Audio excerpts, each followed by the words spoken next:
Hey, Citizen Media News. This is Roger Farina. We were somewhere outside on I-77 and just was kind of stopping next to a Harley-Davidson dealer. Of course, it's a Monday, and everybody knows Harley-Davidson dealers are closed on Monday.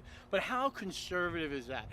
Meeting a patriot, meeting a warrior on the side of the road, just kind of stopping at it, or Harley-Davidson's in North Carolina here.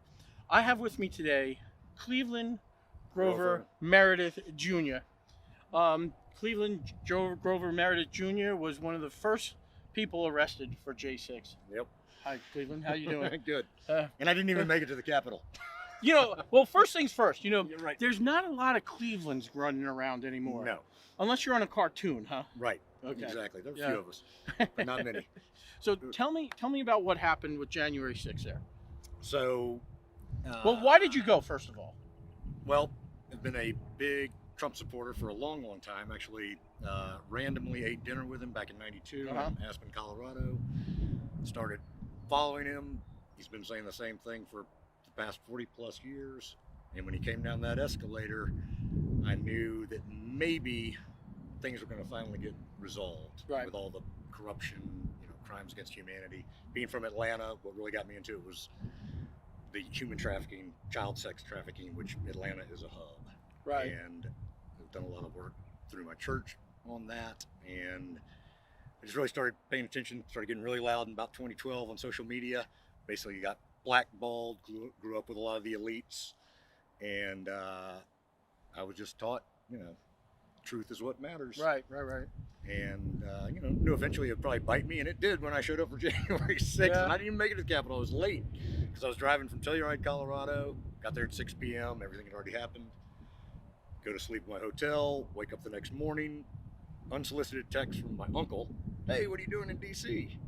He and I always talk crap about politics, and as I'm laying in my bed watching Nancy Pelosi on the news, just a passing thought, I'm thinking about popping Nancy Pelosi. And he showed that text to my mother, and I think they were working in cahoots. She's a Trump hater, and she called the FBI. Oh, wow. And about 10 hours later, I had 10 M4s pointed right at my forehead in my hotel room. And I'd been traveling cross country, so I always keep all my weapons and ammo in my truck or trailer. And they came in, flipped my room, and I'm like, what's going on? And I'm showing the tag. I'm like, I'm just joking around.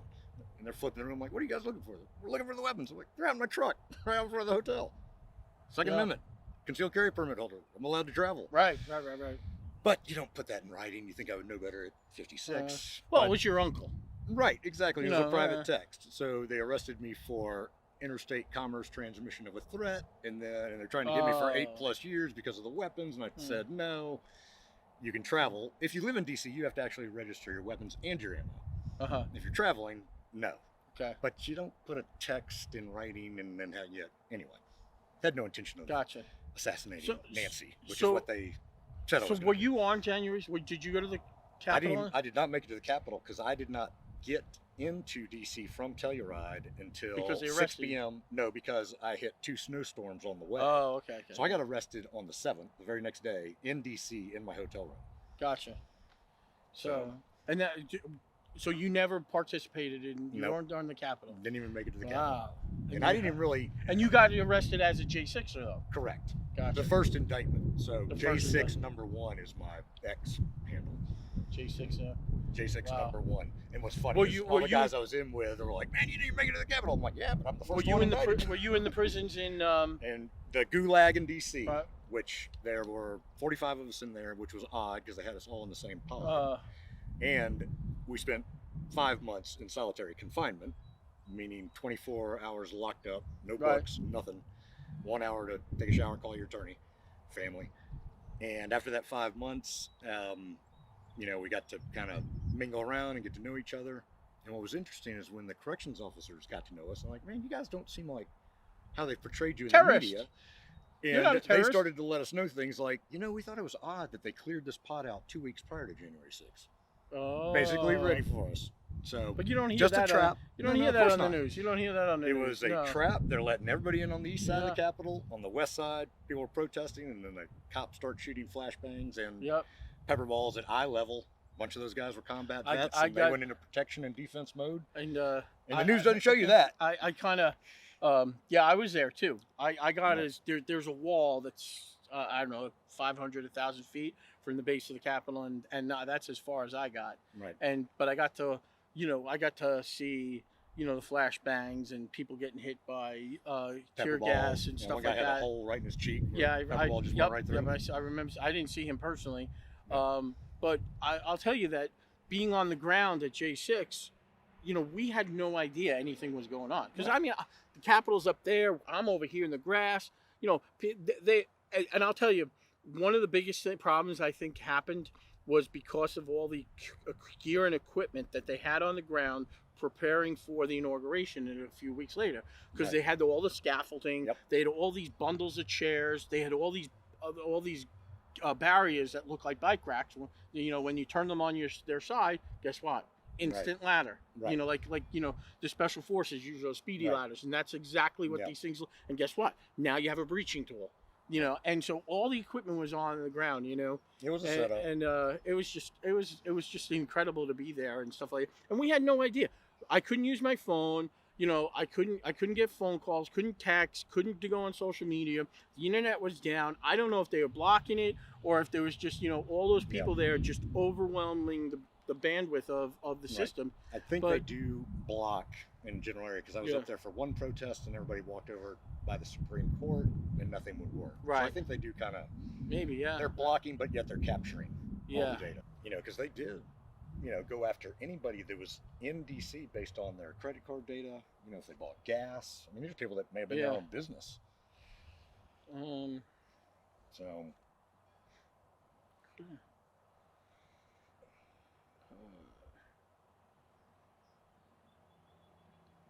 Who did we just interview?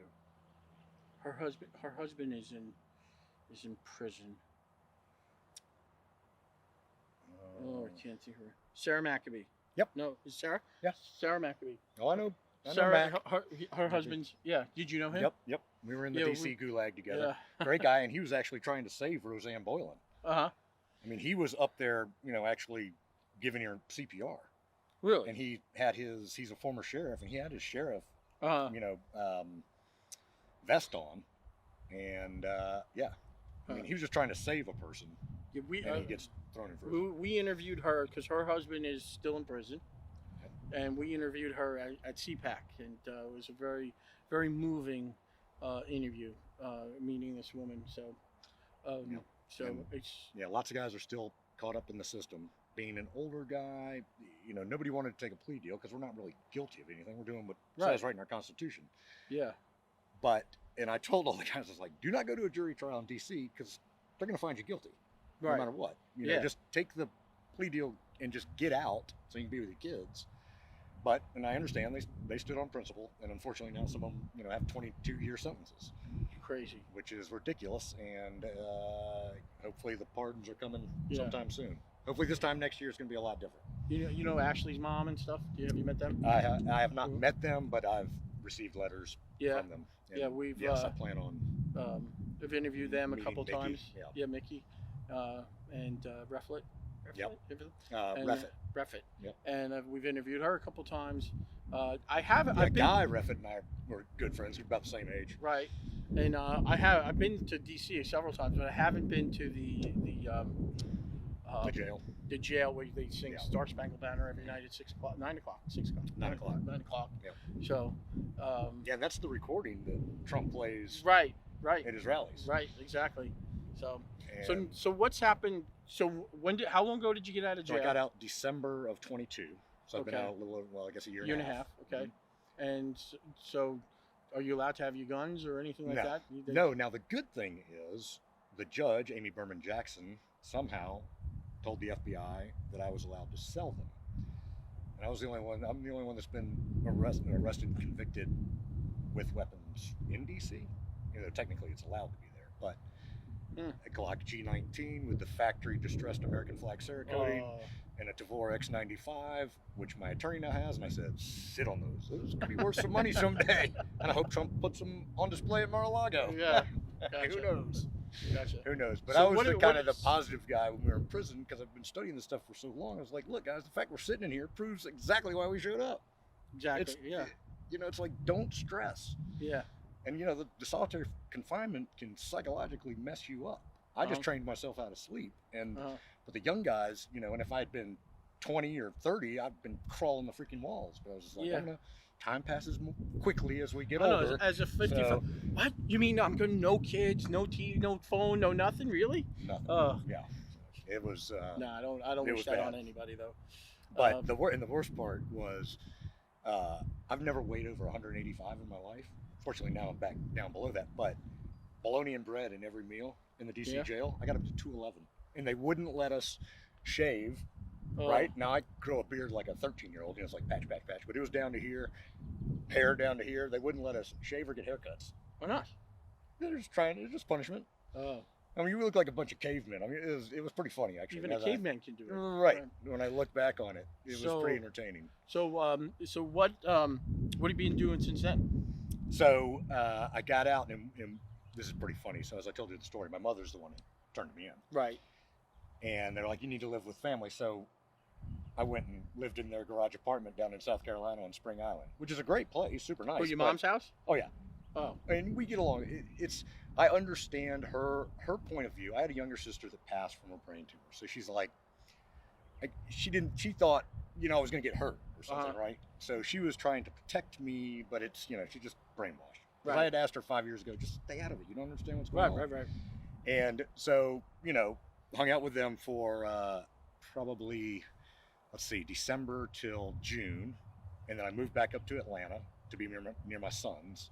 Oldest one's at Auburn, youngest one's graduating from North Atlanta. Where are you going to W&L on a track and swimming scholarship. Okay. But the oldest one at Auburn is in the commercial airline pilot program that's sponsored by Delta. Okay. So, which he picked perfect time because there's a shortage of pilots, especially with COVID. Yep, they still haven't rehired the guys that refuse to get vaccinated. Right. It's like, what is going on? So, good timing for him. And so in Atlanta, and as soon as my youngest graduates, I will be probably moving back up into North Georgia or North Carolina. Gotcha. Just because I love being in the mountains. Gotcha. Kind of an adrenaline junkie. Has there been any, other than, you know, being a felon now, has there been any residuals, or have they contacted you again? They've left you alone now? Or? Yeah, fortunately, I had sold my business in 2019, so I've got some money stashed. Yeah. So I'm going to start a business, but, you know, as far as I haven't, you know, really applied for employment, now that could be a problem.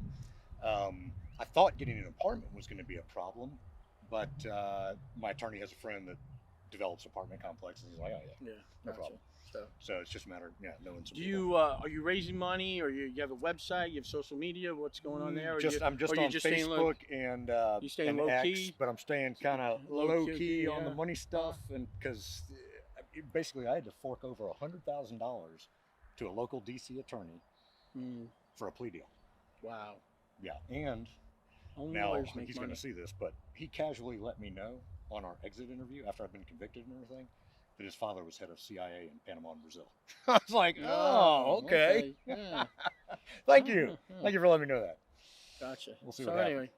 Anyway, so as I said, I was pulling into a Harley-Davidson dealer. I'm actually on my way to do some filming and photography at a campaign fundraiser for Mark Keith Robinson, who's running for governor here in North Carolina, and someone told me to pull off at the same exit. And so we were just checking out the Harley-Davidson dealer here, and I was just pulled over because I was doing something in Raleigh, and I got tasked to do this, so I was on my way, and my car is all in a mess, and I was just kind of organizing things on this dead-end road that I thought nobody would bother me, and somebody pulls up behind me, and I'm like, what does this guy want? And so it was like, you know, we started chatting, and I thought you had a flat tire or something. So, but like the point is this. I mean, this is what conservatives do. He stopped to check it to see me that I was okay and safe, and we started talking, and there you go. And I had my camera. It was all in the back of the truck here, and the next thing you know, it's like world. Here we are, Cleveland Grover Meredith Jr. Yes, J6 sir. number 1. God works in mysterious ways, right? Anything we can do for you. What can we do for you? Nothing. Pray? Just pray for the guys that are still stuck in the system. And pray for me, because I do race motorcycles. I need lots of prayers. Gotcha. You think I'd know better at age 56. And that's what I'm doing. I'm going to pick up a Ducati Oh, V4R, which is like one Gotcha. of the nastiest bikes you can get gotcha. up Well, in Reston. But yeah, it's nice to meet you. nice meeting you. Thank you so much. Absolutely. Citizen Media News. Thank you very much. Take care.